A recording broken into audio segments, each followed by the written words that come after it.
সালাম আলাইকুম। আজকের এই ভিডিওটা শুধুমাত্র নাসির পাটোয়ারি ভাই। আমার দেখেছেন সম্প্রতি সময় উনি যেভাবে গলা মানে তেজ তেজ দিয়ে যেভাবে বক্তব্য দিচ্ছেন, এটা আসলে এই যে আমরা দেখেছি কিছুদিন আগে যে ভণ্ড প্রতারক যেগুলো সবাই আপনারা শুনেছেন, আগেও আপনারা দেখেছেন যে ওই যে কি জানি একটা নতুন দলের প্রতীক ভাই না প্রধান, উনি ওই যে আপনার কুলাঙ্কার বলেছিল তারেক রহমানকে।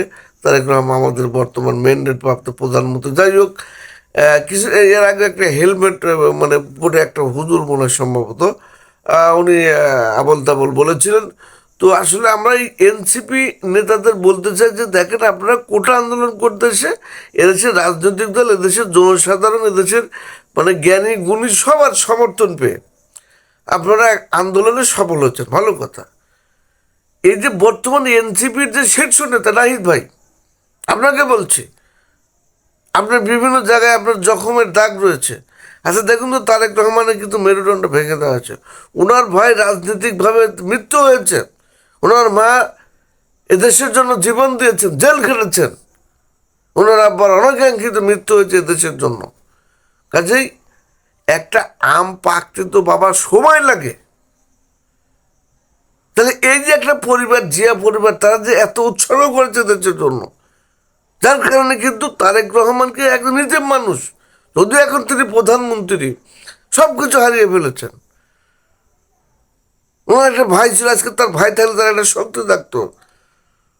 তারপরে দেশের মানুষ কিন্তু তারেক জিয়ার পিছনে রয়েছেন, তারেক জিয়ার সমর্থনে রয়েছেন।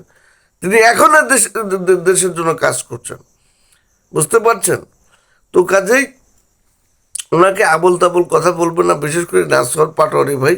সম্প্রতি সময় যেভাবে ওনাকে আক্রমণ করে কথা বলেছেন, আমি মনে করি অন্য কোনো সরকার হলেই তারেকদের পরিবর্তে ওনার বিরুদ্ধে বিরাট কিন্তু অ্যাকশন নিত।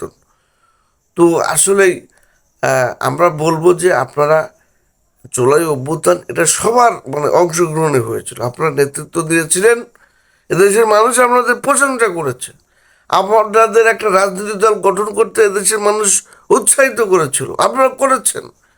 তো সেই রাজনৈতিক দলকে বড় করার চেষ্টা করুন, মানবিক হন, ওই রাজনৈতিক দলকে মানবিক কাজের মাধ্যমে একটা জনপ্রিয়তা অর্জন করতে। এইভাবে আপনারা বিভিন্ন জায়গায় গিয়ে তারেক রহমানের বিরুদ্ধে চিল্লা পাল্লা করে লাভ হবে? এটা আরও দেশের রাজনৈতিক যে স্থিতিশীলতা সেটা কিন্তু বিনষ্ট হচ্ছে। আপনাদের আরও মানে যে অর্জন সেটা আরও অক্ষুণ্ণ হচ্ছে। আপনারা যে জুলাই সনদের কথা বলেন, জুলাই সনদের দুটি বিষয় ইম্পর্টেন্ট, সেটা তত্ত্বাবধায়ক সরকার এবং এই সংসদটাকে দ্বিকক্ষ বিশিষ্ট করা। এটা তারেক রহমান তিনি নিজেই বলেছেন যে জুলাই সনদের বিষয়গুলো ধাপে ধাপে কার্যকর করা হবে। এত পাগল হলে চলবে না। একটা আম পাকতে তো সময় লাগে বাবা। একদিন আপনারা জুলাই নেতৃত্ব দিয়েছেন বলে আজকে আপনাদের প্রধানমন্ত্রী বানিয়ে দেবে?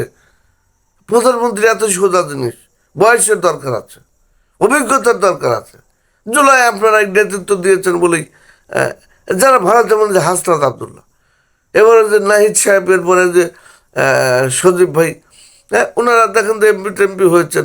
নাহিদ সাহেব, হাসনাত আবদুল্লাহ, কত নাম হচ্ছে, উনি বেতন পাচ্ছেন, পয়সা পাচ্ছেন, জনগণকে বিলিয়ে দিচ্ছেন, নিজের ক্যারিয়ার করছেন। তো আমরা এই নাসির পাটোয়ারি ভাইকে বলবো যে আপনি এইভাবে আর আক্রমণ করে কোনো নেতার বিরুদ্ধে কথা বলবো। আপনি রাজনীতি করেন, মত প্রকাশের অধিকার তারেক রহমান সবাইকে দিচ্ছেন, কিন্তু মানে এত নিচে নামবেন না। কথাবার্তার মধ্যে ভদ্রতা রাখবেন, যৌক্তিকতা রাখবেন। আমির সাহেব বর্তমানে জামাতের যে প্রধান, উনি